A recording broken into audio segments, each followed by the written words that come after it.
Graça e paz, irmãos. Mais uma quarta-feira. Estamos aqui ainda virtualmente reunidos para darmos sequência aos nossos estudos na carta do apóstolo Paulo aos Efésios. Estamos no capítulo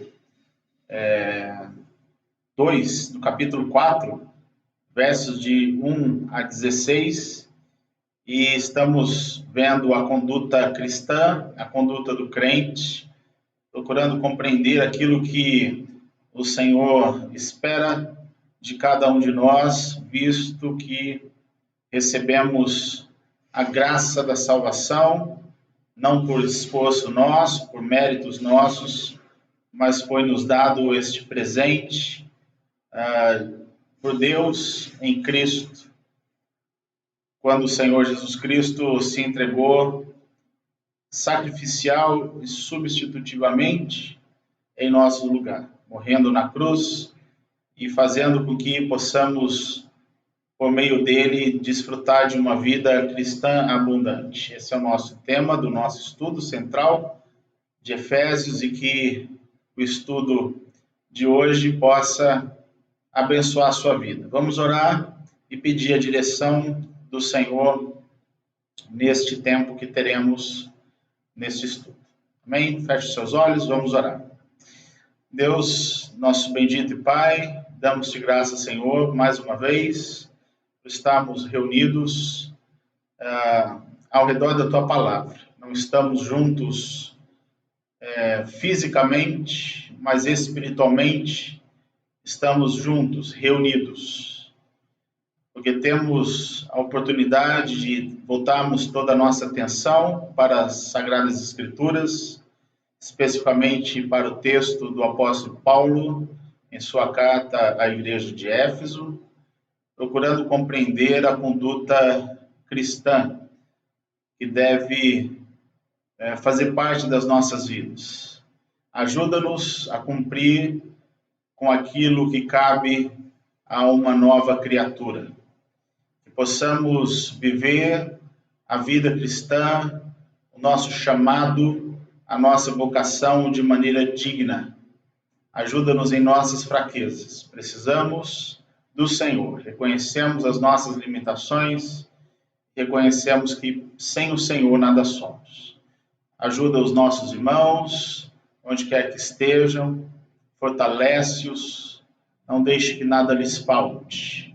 Oramos por toda essa situação que estamos vivendo no mundo, não somente no nosso país, na nossa cidade, mas este caos geral por causa deste vírus. Que o Senhor continue, ó Deus, no controle de tudo e usa tudo isso para que pessoas possam chegar ao conhecimento do Senhor. Nós oramos e agradecemos no nome santo de Jesus. Amém. Amém. Muito bem, queridos, como sempre fazemos, nós vamos proceder à leitura do nosso texto base, prestando atenção na leitura e procurando trazer à nossa memória os textos que já foram trabalhados, alguns conceitos, algumas verdades, algumas lições que já tiramos desses textos, né, do verso 1 até o verso 16. Não trabalhamos todos, estamos indo por partes e pedimos que você possa fazer aí as suas anotações, as dúvidas que você tiver, pode enviar para a gente. Nós não estamos tendo aquela nossa interação que sempre temos quando estamos juntos aqui na igreja. Portanto, se você tiver alguma dúvida, algum comentário a fazer, pode encaminhar para a gente, que aí então a gente vai poder estar compartilhando isso nos outros encontros, ok? Vamos seguir a leitura do texto? Acompanhe comigo.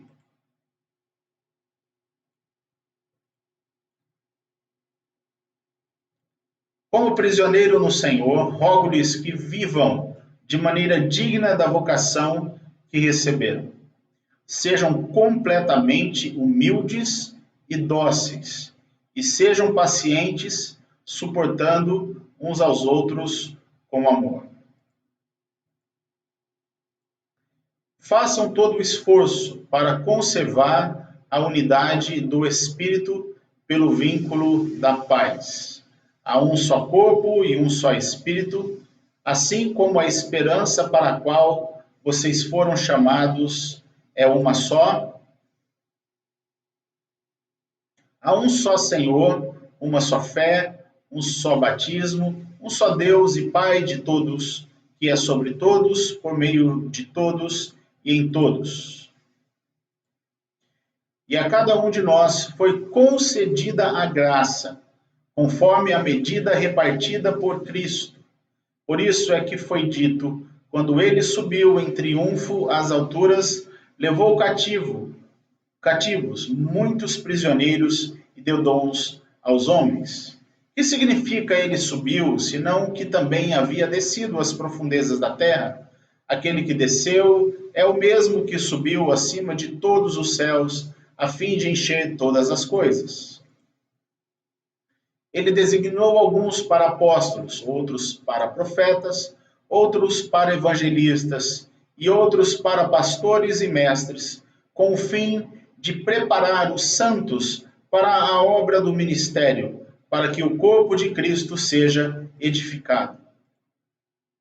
Até que todos alcancemos a unidade da fé e do conhecimento do Filho de Deus, e cheguemos à maturidade, atingindo a medida da plenitude de Cristo. O propósito é que não sejamos mais como crianças, levados de um lado para o outro, pelas ondas, nem jogados para cá e para lá por todo o vento de doutrina, e pela astúcia e esperteza de homens que induzem ao erro. Antes, seguindo a verdade em amor, cresçamos em tudo naquele que é a cabeça, Cristo. Dele todo o corpo, ajustado e unido pelo auxílio de todas as juntas, cresce e edifica-se a si mesmo em amor, na medida em que cada parte realiza a sua função.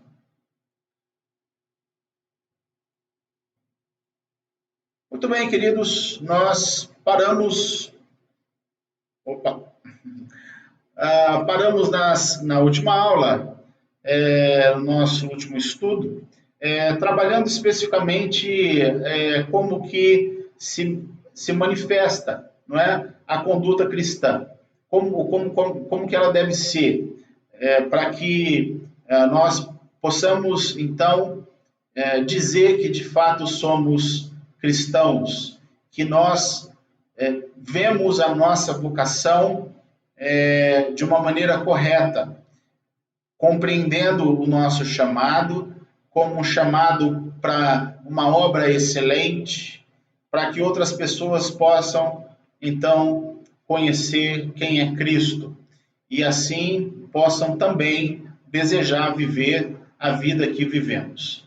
Então, nós trabalhamos na semana passada um pouco sobre o conceito de humildade. E eu destaquei algumas coisas importantes, fazendo um breve resumo para que a gente dê, então, sequência ao nosso estudo, destacando que a humildade, o primeiro ponto que nós trabalhamos foi o contraste existente entre a visão cristã e a visão romana.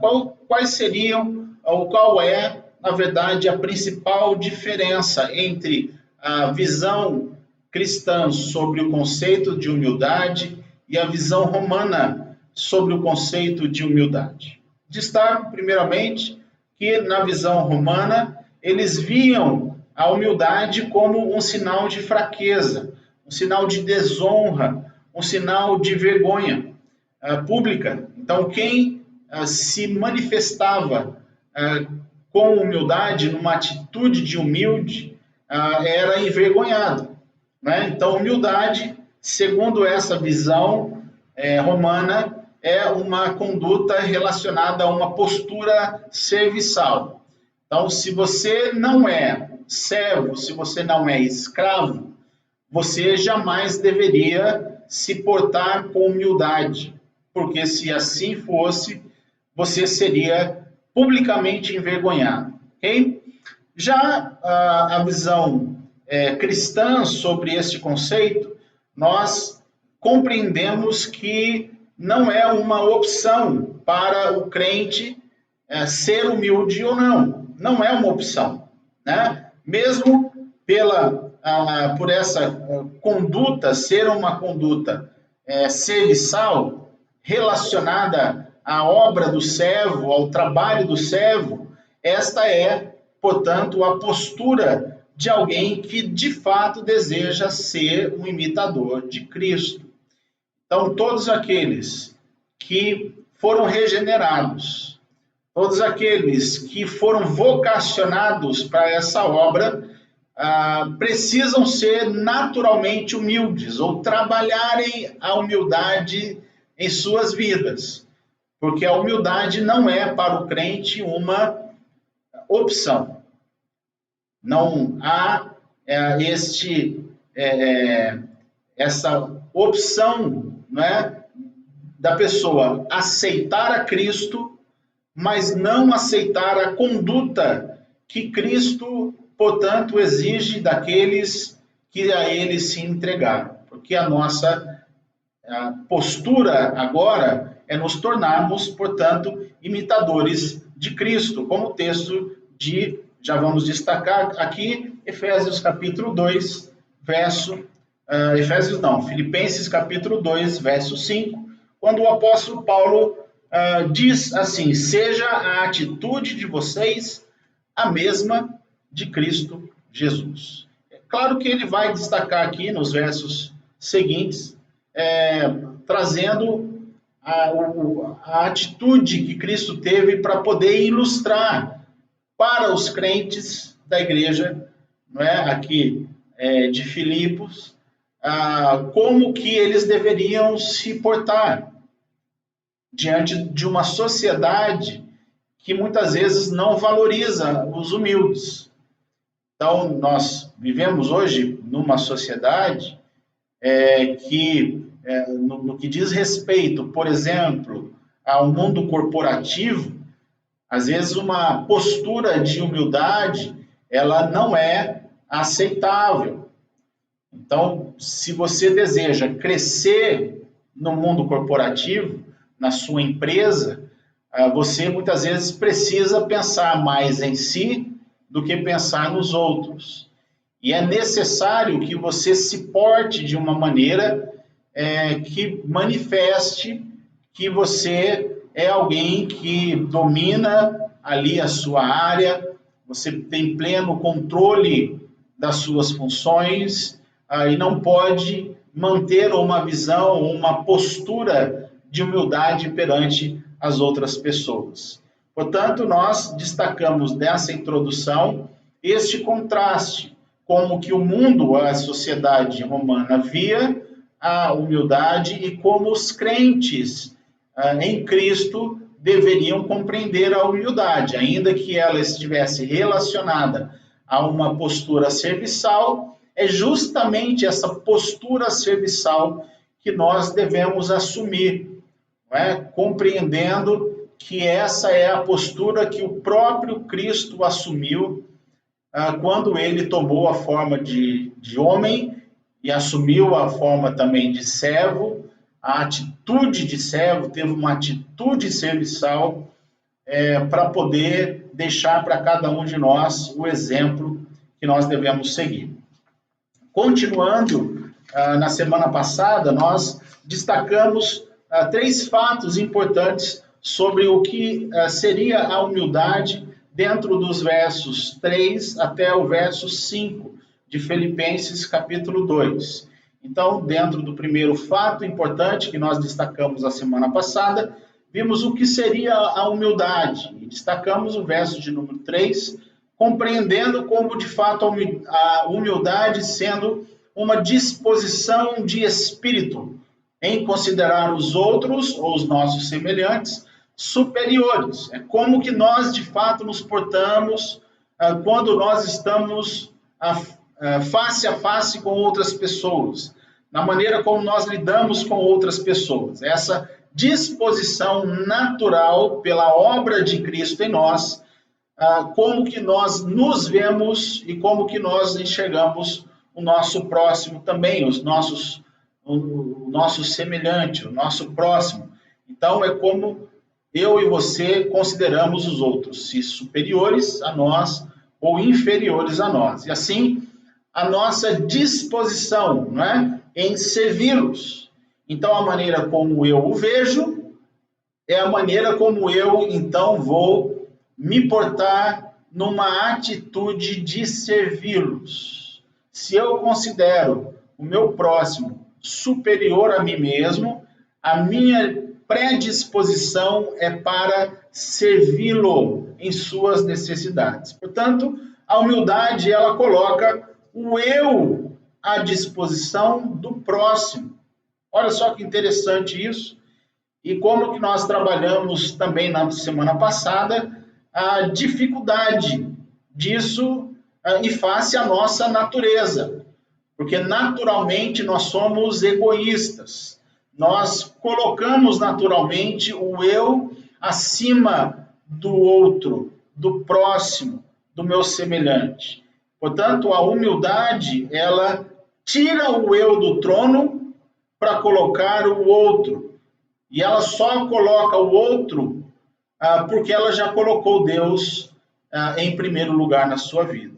Ok? E é interessante como nós percebemos que essa disposição de tirar o eu e colocar o outro, ela tem uma atitude, de acordo com o verso de número 3 de Filipenses capítulo 2, que ele age sem esperar qualquer tipo de reconhecimento ou qualquer tipo de recompensa. Porque, às vezes, nessa natureza humana, aquilo que muitas vezes nós procuramos fazer pelo próximo é visando, de repente, alguma coisa que nós podemos tirar dele ou termos em troca. Muitas vezes as nossas relações uns com os outros, ela é de troca. Nós só fazemos alguma coisa para o outro porque, de repente, o outro tem algo que nos interessa. E a atitude humilde, não é? Ou de humildade do crente, ela é uma atitude proativa de agir em favor do outro sem esperar qualquer tipo de recompensa ou qualquer tipo de reconhecimento do outro. Ele faz simplesmente porque isso faz parte da sua nova natureza. Destacamos também na semana passada, no segundo ponto, primeiro foi o que é humildade, em Filipenses capítulo 2, verso 3, e vimos também como que a humildade ela se manifesta nos versos 3 e 4 de Filipenses capítulo 2. Nós vamos proceder à leitura, só para que fique mais fácil os irmãos entenderem aí. Acompanhem na sua Bíblia, que eu estou acompanhando aqui na minha. Diz assim, versos 3 e 4, nada façam por ambição egoísta, é o que nós acabamos de dizer, ou por vaidade, mas humildemente considerem os outros superiores a si mesmos.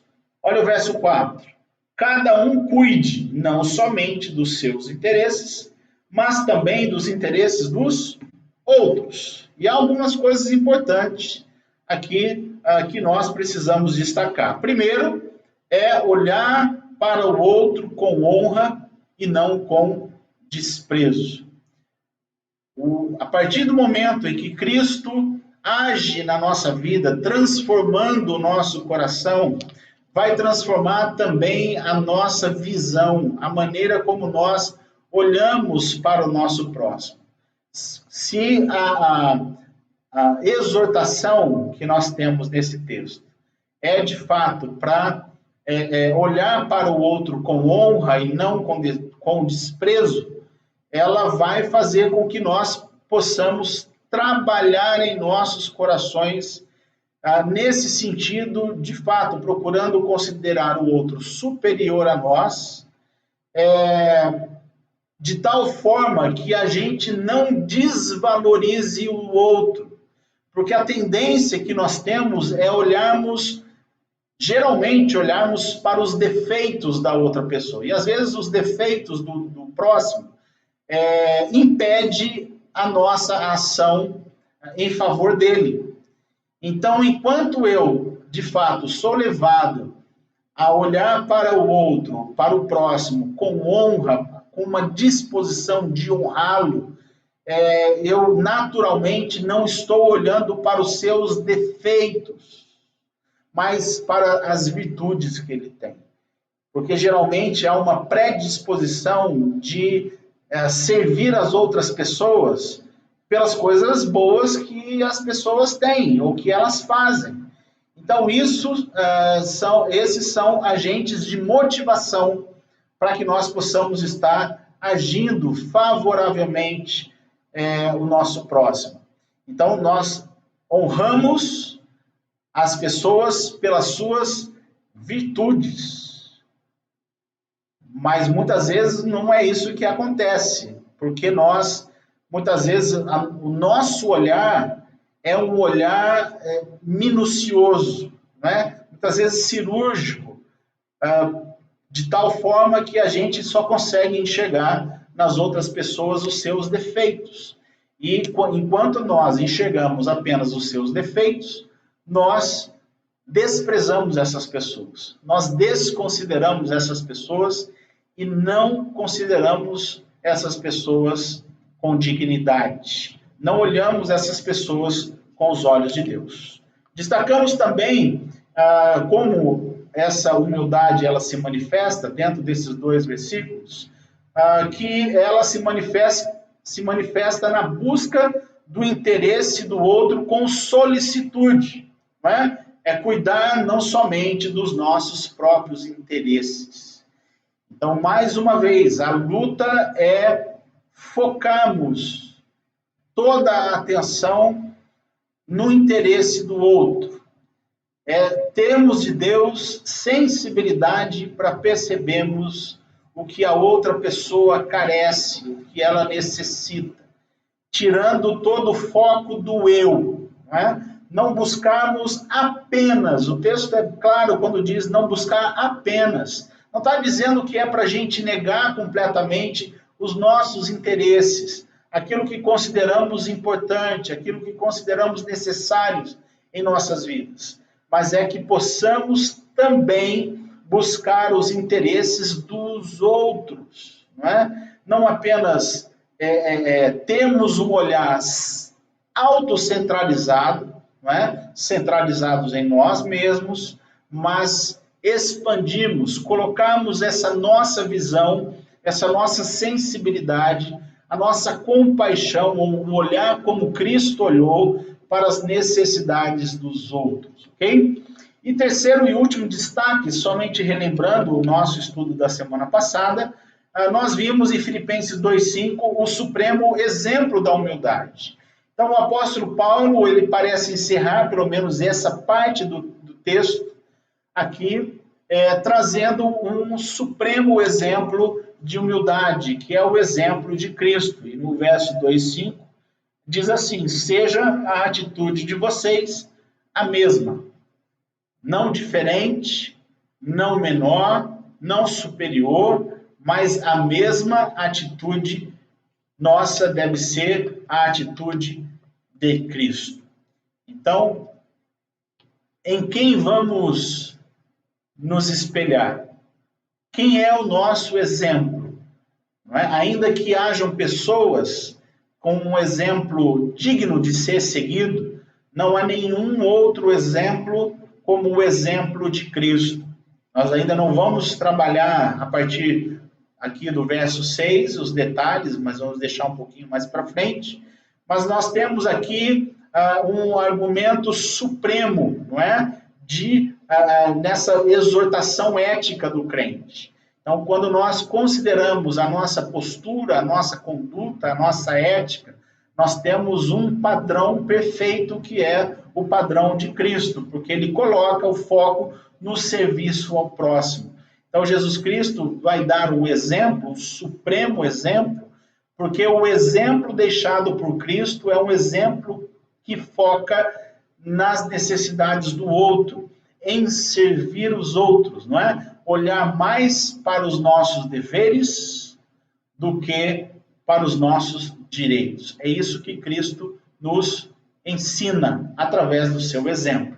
Jesus Cristo não olhou para os seus direitos, sendo quem ele era, não é? Mas focou na questão do seu dever, na sua missão, na sua obra, que seria, então, deixar toda a sua glória, assumir essa postura de humildade para poder nos servir.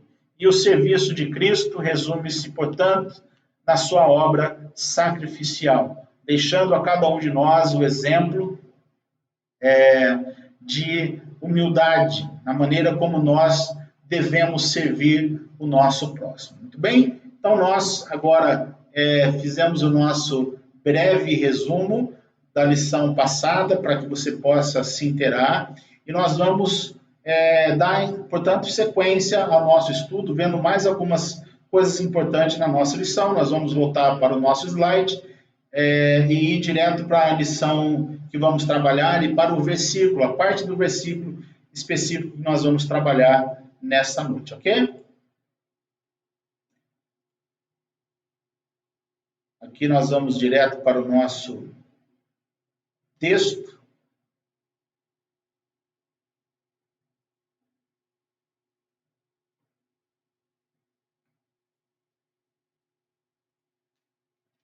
Nós vamos trabalhar nesta noite, queridos, o desenvolvimento da humildade. Como é que, portanto, a humildade ela se desenvolve? Nós estamos vendo alguns conceitos, que são conceitos importantes, mas precisamos saber como que é esse processo no desenvolvimento da humildade, ok? Acompanhe comigo, eu não estou aparecendo aí, mas eu quero que você preste atenção no nosso slide aí, ok? Temos a nossa setinha, vamos acompanhar ela aqui, ok?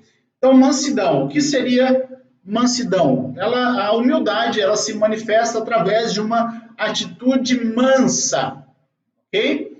Então, andar em mansidão significa ter cortesia, gentileza, consideração. Então, nós temos aqui, inicialmente, esta breve definição do que seria essa atitude de mansidão. É uma qualidade intimamente relacionada à humildade.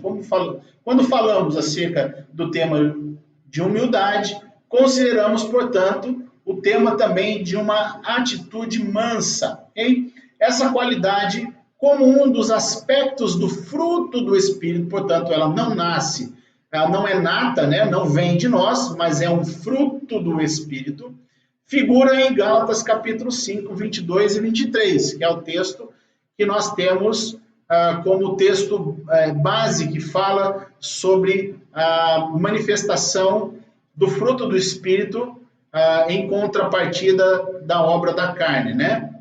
E temos também no texto de Mateus capítulo 5, verso 5, onde fala acerca, ali temos o Sermão do Monte, né? Falando sobre os humildes, e temos no capítulo 11, 29, também, depois você acompanha aí na sua Bíblia. Não se trata de um vício de deficiência, segundo o conceito aristotélico, mas sim uma grande virtude. Uma pessoa mansa é aquela que é lenta para insistir nos seus direitos. Ela abre mão dos seus direitos, ela prefere sofrer o dano. É bem interessante isso, meus irmãos. Vou voltar aqui para a imagem. Como eu disse inicialmente, nós estamos procurando contrastar a atitude de humildade cristã com um conceito mundano, digamos assim. Como que o mundo vê, como que a nossa sociedade corrompida enxerga uma atitude humilde. E o que nós acabamos de ver aqui no slide, focando justamente a questão de uma compreensão de que a atitude de humildade, de mansidão, ela é uma atitude que prefere levar o prejuízo em algumas situações. Às vezes, na busca do nosso direito, nós queremos que os nossos direitos eles sejam observados.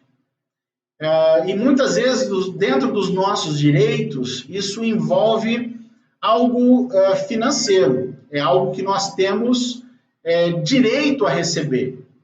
Nós, de repente, trabalhamos na firma, na nossa empresa, é um direito que temos de receber alguns valores, e muitas vezes nós brigamos, não é? Por esses nossos direitos. E digo que não tem nada errado, não é, em relação a isso. O direito, se são de fato nossos direitos, nós devemos lutar por isso. Mas a questão é saber como que nós estamos lutando pelos nossos direitos. Será que os nossos direitos eles estão sendo colocados acima do nosso testemunho?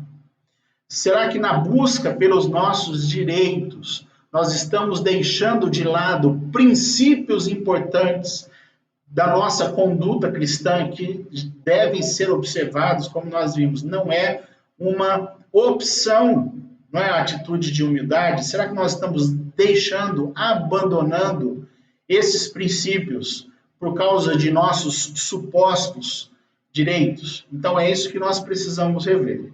Nós vivemos numa sociedade em que naturalmente as pessoas brigam pelos seus direitos com unhas e dentes. E eles gritam, e eles espeneiam, eles vão até o fim da justiça, né? Contratam seus advogados, não importa se isso está sendo feito com irmãos em Cristo, às vezes alguns com a própria igreja, crentes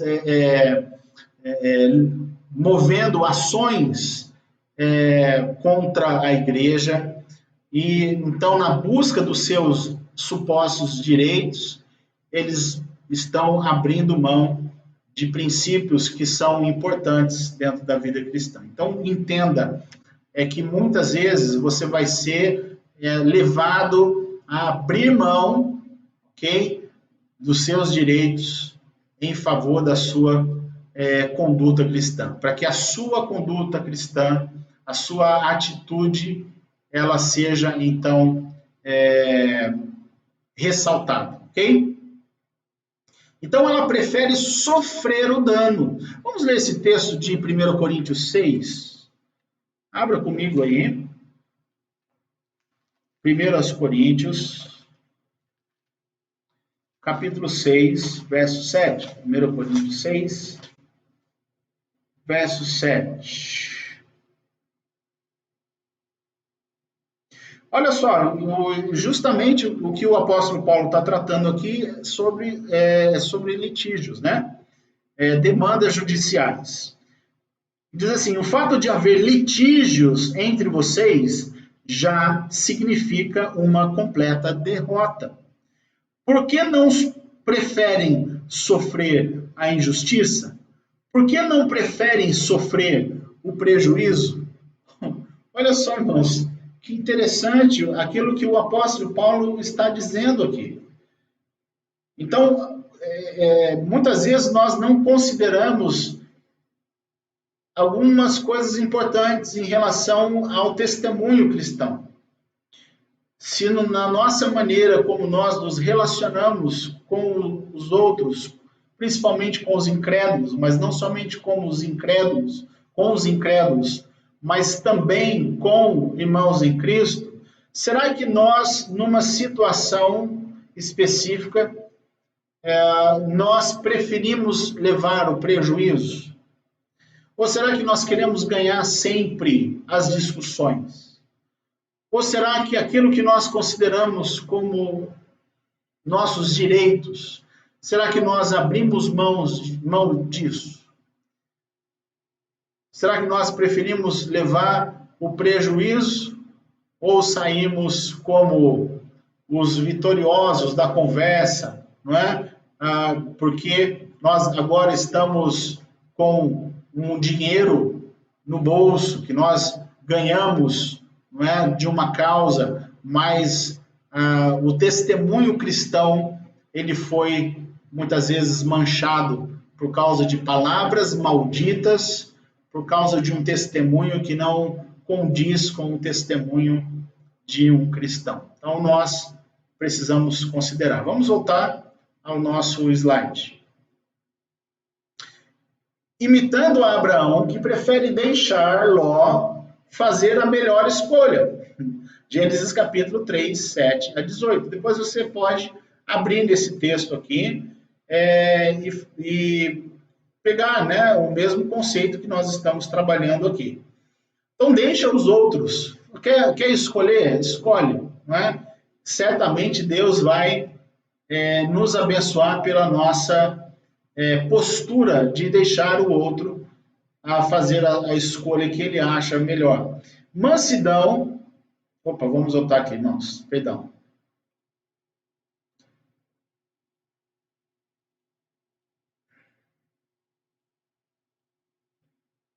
Perdão. Cliquei sem querer. A mansidão é poder sob controle. É a virtude daqueles que não pedem o controle. Não é? Enquanto a gente vai observando aqui esses conceitos, nós precisamos fazer aí algumas considerações dentro da nossa postura, né? Se de fato temos este controle, a compreensão da existência de um poder, mas que há um poder em nós que está sob controle. Não é um controle humano, é o controle do Espírito Santo de Deus em nós, que é a questão do domínio próprio, né? Mais uma virtude. É a virtude daqueles que não pedem o controle. Moisés era manso e, no entanto, veja quão tremendo poder ele exerceu. Jesus, nosso supremo exemplo, né? Que nós já vimos, era manso e virou a mesa dos cambistas. Logo no início do ministério de Jesus, né? Revelando ali a sua autoridade no meio daquelas pessoas que estavam corrompendo o ambiente de culto. O poder existe, porém está sob controle. Era o termo usado para um animal adestrado. Controla o seu temperamento, impulsos, a sua língua, o que é difícil, né, para muitos de nós, e os nossos desejos. É a pessoa que possui completo domínio de si mesma. E aqui, mais uma vez, a consideração para saber se isso cabe a cada um de nós dentro da nossa nova condição em Cristo. Como que Deus tem trabalhado este autocontrole, a compreensão desse poder já existente em nós, mas que a nossa nova natureza em Cristo, a ação e o domínio do Espírito Santo nas nossas vidas nos auxilia a colocar este poder, não é, debaixo do controle. Aí então nós guardamos a nossa língua, nós trabalhamos o nosso temperamento, as palavras que nós usamos, nós usamos as palavras com sabedoria para que não possam ferir as outras pessoas e possa não dar um mau testemunho, não é, acerca da nossa identidade como cristãos. Então, é preciso a gente considerar se nós estamos, às vezes, deixando isso de lado. Vamos dar continuidade. De sim, alguns já viram aí, né, o ponto B, como que a humildade ela se manifesta, primeiro numa atitude de mansidão, agora estamos numa atitude de longanimidade. O que seria? No original, o sentido é paciência. Quantos de nós temos paciência? Quantos de nós somos tolerantes? Quantos de nós temos essa constância, né? Essa qualidade aparece também em Gálatas capítulo 5, versos de 22 a 23. Estamos trabalhando o conceito do apóstolo Paulo também à igreja, aos Gálatas, né? Quando ele fala sobre o fruto do Espírito. Como um dos aspectos do fruto do Espírito, ela subentende paciência sob sofrimento. Olha a pressão. Como que nós vamos manifestar a longanimidade e a mansidão? Não é quando as coisas estão bem para nós, quando as coisas estão tranquilas, mas é paciência debaixo de sofrimento. Paciência com quem? Para com os irmãos e as pessoas que nos querem prejudicar. afrontar, bem como a lentidão para nos virarmos, né? E tomarmos vingança. Deixa que a Deus pertence a ira, né? A atitude que é esperada de cada um de nós é que nós possamos ser tardios, como diz Tiago, para nos irar. Então, longanimidade está relacionada também ao que entendemos sobre uma postura humilde. Como que alguém revela que é humilde? Na maneira como age com pessoas difíceis, com situações difíceis, adversas, contrárias, quando algumas coisas acontecem fora do nosso controle. Então, essa longanimidade é uma paciência estendida, seja com pessoas, seja com situações difíceis, ok? Tiago aqui, portanto, ele sugere a constância no desenvolvimento espiritual. Crisóstomo dizia que longanimidade é o espírito que tem o poder de vingar-se, mas nunca o faz. É a pessoa que aguenta o insulto sem amargura nem lamento. O amor suporta tudo. O amor tudo suporta. Não é? Então nós temos, humanamente falando, né, dentro desse conceito mundano, nós temos o direito de nos vingar, de pagarmos na mesma moeda, de fazermos com que as pessoas que nos magoam, as pessoas que nos ferem, seja fisicamente, sejam com palavras, com atitudes, não é? Elas possam receber isso na mesma moeda, ou até de uma forma maior ainda, né? Então, se alguém pisa no meu dedinho, eu posso pisar no seu pé. Se alguém me dá um soco, eu posso dar um soco e um chute.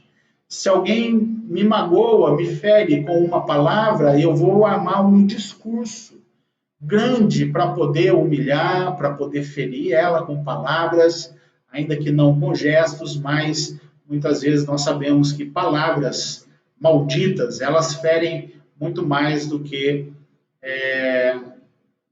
um soco, né? Algo físico que nós podemos infligir contra algumas pessoas.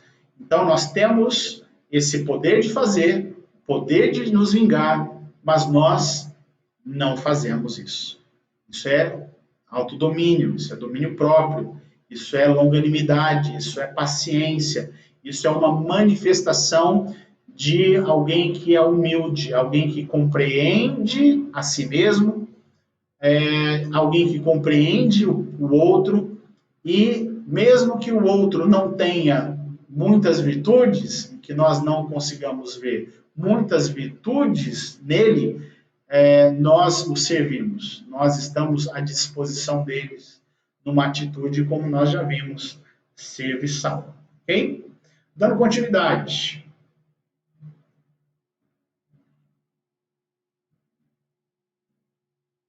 Opa! O amor que suporta. Essa é a atitude, é a terceira atitude, né? Que nós vamos ver nesta noite, que é o amor que suporta. Como que a humildade, ela também se manifesta. Nós vimos que primeiro na mansidão, vimos depois que numa atitude de longanimidade, tendo um longo ânimo, uma paciência esticada, seja com pessoas, sejam com atitude, com situações, com circunstâncias, né, adversas. E a terceira atitude, como nós podemos compreender ou identificar alguém que possui mansidão, é num amor que suporta. Trata-se de daquela disposição altruísta que deseja para os outros aquilo que queremos para nós mesmos. Não é? Então, aqui nós temos uma pergunta que precisa ser feita. O que nós desejamos para nós é aquilo que nós procuramos fazer para os outros? Aquilo que nós esperamos dos outros é aquilo que nós fazemos para eles? Então, nós estamos sendo colocados na parede quanto à nossa conduta, para saber que tipo de amor em nós se manifesta pelo outro. É um amor que de fato tudo suporta, ou é um amor condicional? O nosso amor, ele está condicionado às situações, às circunstâncias, às reações do nosso próximo, para que ele possa acontecer ou não. Então, nós precisamos avaliar se é isso que tem acontecido com cada um de nós. O amor, ele é uma dádiva divina. Vamos abrir as nossas Bíblias em Romanos, capítulo 5, verso 5. Romanos, capítulo 5, verso 5. Vamos ver o que o apóstolo Paulo tem para nos dizer sobre isso. Romanos 5,5 diz assim: e a esperança não nos decepciona, porque Deus derramou o seu amor em nossos corações. Vou até voltar aqui. Vou ler novamente, irmãos, preste atenção. E a esperança não nos decepciona, porque Deus derramou seu amor em nossos corações, por meio do Espírito Santo que ele nos concedeu. Então, nós temos aqui uma ação consumada de Cristo por meio da sua obra, a ação do Espírito Santo de Deus que nós temos, no qual nós fomos batizados também, batizados nesse Espírito Santo, que é aquele que nos sela, nos selou para o dia da redenção, é aquele que nos conforta, é aquele que nos consola, é aquele que nos ensina, é aquele que nos instrui, e nós temos, por essa ação do Espírito Santo, né, um amor que foi por Deus em Cristo derramado em nossos corações. Então, você já tem esse amor. A questão é saber como que nós estamos trabalhando, desenvolvendo e manifestando este amor uns para com os outros. É fácil manifestar isso? Não, irmãos. Amar aqueles que nos amam é muito fácil. O desafio para o crente é amar os seus inimigos, é amar aqueles que nos perseguem, é amar aqueles que não nos amam, é fazer aquilo que geralmente eles não fariam por nós. Então, é aquilo que nós já trabalhamos anteriormente. Será que nós só vamos fazer coisas sabendo que, de repente, algumas pessoas vão poder retribuir isso para nós? Então, o crente humilde, numa atitude, numa disposição de humildade, ele simplesmente coloca o eu em terceiro plano, não é? Deus em primeiro lugar, o próximo, depois vem ele, depois vem eu e você, não é? Viemos cada um de nós. A dificuldade, não é? Ela se encontra justamente em colocar cada um no seu devido lugar. Amar aqueles que nos amam é fácil. O desafio é amar aqueles que não nos amam, não nos quer bem.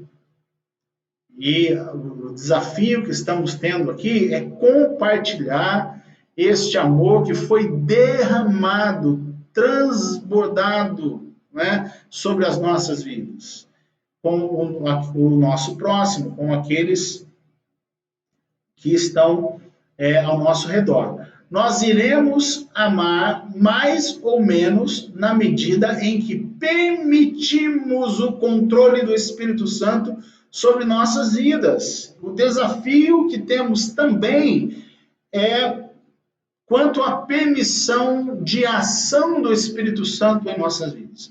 Um outro texto, o apóstolo Paulo fala assim: não entristeçais o Espírito Santo, de Deus, no qual fossem selados para o dia da redenção. Não entristecer o Espírito Santo. Outro texto ele fala, não apagueis o Espírito. Ou seja, é uma ação natural do Espírito Santo de Deus na vida daqueles que foram regenerados. O Espírito Santo habita neles, age neles e através dessas pessoas. O que pode acontecer com essas pessoas para que impeçam a ação do Espírito Santo? É o pecado. Então, o nosso pecado impede que o Espírito Santo de Deus possa agir livremente em nós, para que assim ele possa, então, manifestar este fruto do Espírito nas nossas vidas, para que possam alcançar outras pessoas, ok? Voltando ao nosso último slide, crentes sem amor são crentes vazios do Espírito Santo. Olha só que ponto difícil. Então, se há algum crente que não manifesta amor, que não é manso, que não é longânimo, que não há frutos do Espírito na vida dessas pessoas sendo manifestados, né, ou manifestos para com outras pessoas, há um grande ponto de interrogação a se colocar quanto à conversão dessa pessoa. Então, um crente que não ama, não conhece a Deus, porque Deus é amor. Então, nós estamos pegando as Escrituras para trazer confirmações acerca da nossa conversão ou não, né? Se nos convertemos ou se ainda falta um encontro com Cristo real, né, nas nossas vidas. Por fim, precisamos ser cheios do Espírito Santo de Deus, né? Enchei-vos do Espírito, não vos embriagueis com vinho, mas enchei-vos do Espírito. Efésios 5:18. Quando somos cheios do Espírito Santo, o amor passa a ser uma evidência clara em nós. Então, quando o Espírito Santo de Deus está agindo livremente nas nossas vidas, o amor que é compartilhado com outras pessoas, essa atitude de mansidão, de longanimidade, são atitudes naturais. A gente não precisa fazer qualquer tipo de esforço ainda, que nós tenhamos que cumprir a parte que nos cabe. Devemos nos esforçar. Nós vamos ver ainda mais para frente pelo que nós devemos nos esforçar. Mas claramente nós temos uma ação já realizada de Deus em Cristo, confirmada pelo Espírito Santo, que é o nosso guia, que nos guia a toda a verdade, que nos ajuda nas nossas necessidades, nas nossas deficiências, para que o fruto que é o fruto do Espírito possa ser, então, desfrutado por nós e compartilhado com outras pessoas. Nós temos muitos desafios na nossa vida cristã. Ser crente não é fácil, porque enquanto nós estamos tendo contato com as Sagradas Escrituras, vamos compreendendo a conduta que é exigida do crente. Não é uma opção. A conduta do crente deve ser uma conduta que condiz com a sua nova natureza. Nós devemos, como nós já vimos, viver o nosso chamado, a nossa vocação com dignidade. Como? Através de uma conduta cristã que traga frutos para cada um de nós, a mudança que nós temos e recebemos devido à colocação disso em prática, desses princípios em prática nas nossas vidas, e temos também como fruto a manifestação disso na vida de outras pessoas. Porque quando nós colocamos em prática o que conhecemos das Sagradas Escrituras, outros vão ser abençoados pela nossa postura. Porque essa postura, ela não é convencional, não é uma postura adotada pelo mundo pela nossa sociedade.